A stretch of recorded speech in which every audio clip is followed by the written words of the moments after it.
चलिए 10 क्लास के स्टूडेंट्स, आज हम हाइट एंड डिस्टेंस का तीसरा वीडियो बनाने जा रहे हैं। आप लोग इसके पहले जो वीडियो नहीं देखे हैं वो आप जाके पिछले वीडियो में देखिए। हम हर वीडियो में हाइट एंड डिस्टेंस का क्वेश्चन बनाने से पहले आपको समझाते हैं कि बिना चित्र के क्वेश्चन नहीं बन पाएगा। तो चलिए पढ़ते हैं। 15 मीटर और 39 मीटर ऊंचे दो खंभे समतल मैदान में लंब रूप से खड़े हैं। यदि खंभों की जड़ों के बीच की दूरी 10 मीटर है तो खंभों के सिरों की दूरी ज्ञात करें।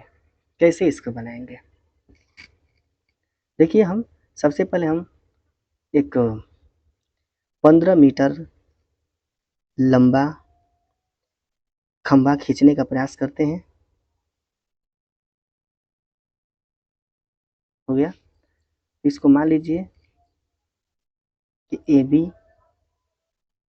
एक 15 मीटर लंबा खंभा है, फिर और एक 39 मीटर ऊंचा है। एक और खंभा के हमको दर्शाना पड़ेगा जिसको हम 39 मीटर ऊंचा रखना पड़ेगा। चलिए इसको मान लेते हैं सी डी मान लेते हैं और इसको 39 मीटर ऊंचा रख देते हैं। क्या लिख दें? 39 मीटर। हो गया।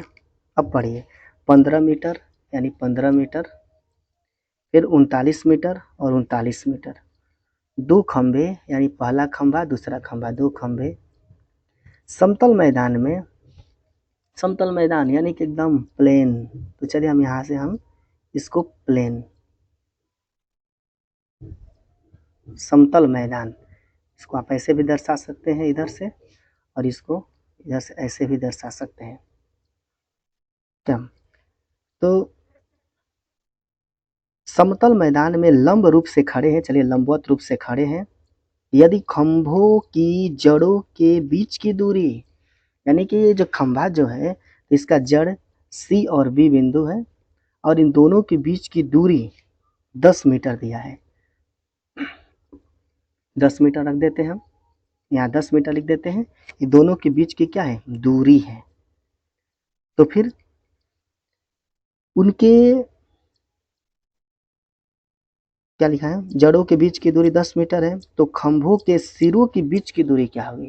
यानी खंभों के सिरों, इसका मतलब कि पहले खंभा का सिरा और दूसरे खंभा का सिरा, ये दोनों के बीच की दूरी निकालना है।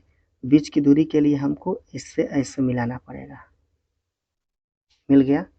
अब यहाँ से इसकी दूरी हमें ज्ञात करनी है। तो पहले आ जाइए कि हम यहाँ से एक क्षैतिज ले लेते हैं जिसको हम ऐसे दर्शा देते हैं।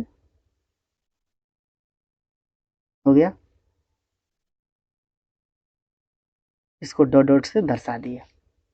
अब बताइए, आयत के हिसाब से आप क्या पढ़े हैं? अगर इसका लंबाई 10 मीटर तो आप लंबाई इसको भी 10 मीटर लिख सकते हैं। अगर ये चौड़ाई 15 मीटर तो इसको भी आप 15 मीटर मान सकते हैं।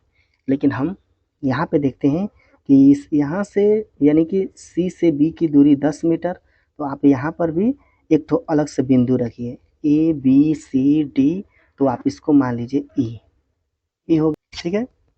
अब चलिए बिंदु डी से सी, यानी कि डी से सी की जो खंभा जो है इसका टोटल लंबाई जो दिया है 39 मीटर दिया गया है। तो हम क्या करेंगे, इसको ऐसे कर देते हैं, टोटल 39 मीटर है। टोटल 39 मीटर है। ठीक है। अब बताइए, तो जब यहाँ से ये 15 है तो यहाँ से भी ये 15 ही होना चाहिए। जब यहाँ से ये 15 है तो इसका मतलब यहाँ से भी ये 15 होगा। तो मान लीजिए कि ये कितना हो गया? 15 मीटर। तो बताइए, जब यहाँ से 15 है तो फिर ई बिंदु से डी बिंदु के की दूरी कितना हो जाएगा? कि फिर दोनों को जोड़ने के बाद हमारा 39 भी हो जाना चाहिए। तो आप क्या करिए, 39 में से 15 को माइनस कर लीजिए।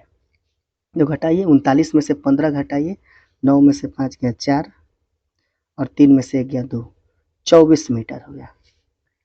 यानी अब देखिए, अब आप चित्र को ध्यान से समझिए। अब इसका मतलब आप देखिए, चित्र को कोई नाप कर तो नहीं बनाता है। अब आप कहेंगे कि सर सी से ई जो है इतना लंबा पाई है तो आप 15 मीटर कह दिए, इतना छोटा पाई को आप 24 मीटर कह दिए। तो देखिए, ऐसे आकृति को कोई नाप के तो बनाता नहीं है। तो जब नाप के नहीं बनता है तो जो मानना पड़ता है उसको तो रखना ही पड़ेगा। अब 24 आए या चाहे 25 चाहे कुछ भी आए, रखना ही पड़ेगा। इस आप एक बार फिर से समझ लीजिए, हम क्या किए, पहले 15 मीटर का एक खंभा ले लिए और यहाँ पे इस खंभा का नाम ए बी था। फिर दूसरा खंभा ले लिए डी सी, उसका लंबाई 39 मीटर रख दिए। अब हम क्या किए कि अब हमको निकालना है कि डी से ए माने दोनों सिरों के बीच की दूरी निकालना है। तो दूरी निकालने के लिए हम इसी को हम वाट मान लेते हैं, यही निकालना है। अब दोनों जड़ों के बीच की दूरी यानी कि दिया गया है 10, तो 10 लिख दिए हैं। अब आयत के हिसाब से जब ये लंबाई 10 तो लंबाई 10, ये चौड़ाई 15 तो ये भी 15 ही होगा। ठीक है, 15 होगा। तो जब यहाँ से यहाँ 15 होगा और टोटल पहले से 39 है, तो बताइए यहाँ से यहाँ कितना होगा, 24 मीटर ही तो होगा ना। ठीक है, अब आइए, अब हम आगे बढ़ते हैं। आपको यही निकालना है ना, तो इसमें समझिए कि आप इसको क्या समझिएगा, लंब यानी कि देखिए त्रिभुज। त्रिभुज आप थोड़ा यहाँ पे भाषा लिख लेते तो अच्छा था। क्या लिखिएगा कि ए बी और सी डी दो खंभे हैं जिनकी ऊंचाई क्रमशः 15 मीटर और 39 मीटर है। इसको आप लिख लीजिएगा। चलिए अब चलते हैं हम चित्रानुसार यानी कि हम चित्र के अनुसार चल रहे हैं। त्रिभुज किसमें, त्रिभुज यहाँ पे चलते हैं डी, देखिए डी ई ए में। तो त्रिभुज डी ई ए में। अब देखिए यहाँ पे हमारा जो है 24 जो है लंब हो जाएगा और ये 10 जो है आधार हो जाएगा और हमको ये जो है डी ए जो है वो कर्ण हो जाएगा। यही को इसी को निकालना है। तो क्यों नहीं इसको हम लंब मान ले, P बराबर इसको मान ले, B बराबर इसको मान ले और H बराबर लिख दें वाट, चलेगा। तो चलिए अब हम यहाँ पे आ गए। अब इसके बाद लिखते हैं पाइथागोरस प्रमेय से। पाइथागोरस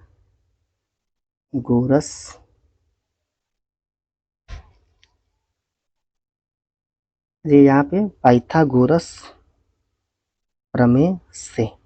अब बताइए पाइथागोरस प्रमेय से आप क्या जानते हैं।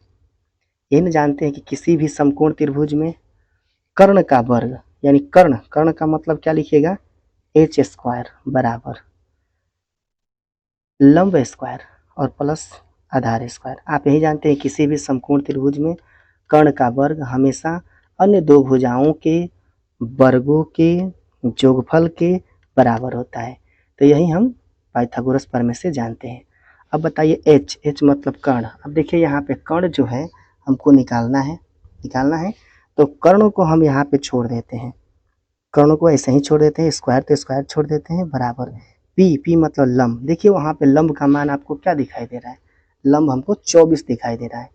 तो लिखेंगे 24 का स्क्वायर प्लस बी मतलब आधार देखिए आपको क्या दिखाई दे रहा है, आधार यहाँ पे 10 दिखाई दे रहा है, 10 का स्क्वायर कर दीजिए।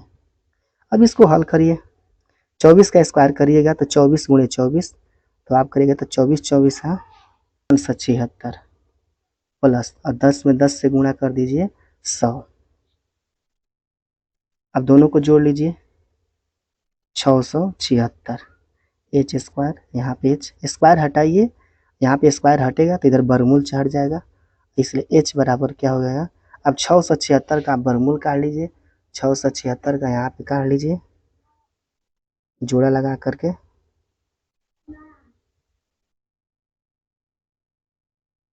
छः से करिए, 6 36 के 6 से 3 24 3 26, एच बराबर 26 मीटर, यही हो जाएगा हमारा आंसर। तो इस तरह से हम हाइट एंड डिस्टेंस के सवाल को आसानी से हल कर सकते हैं।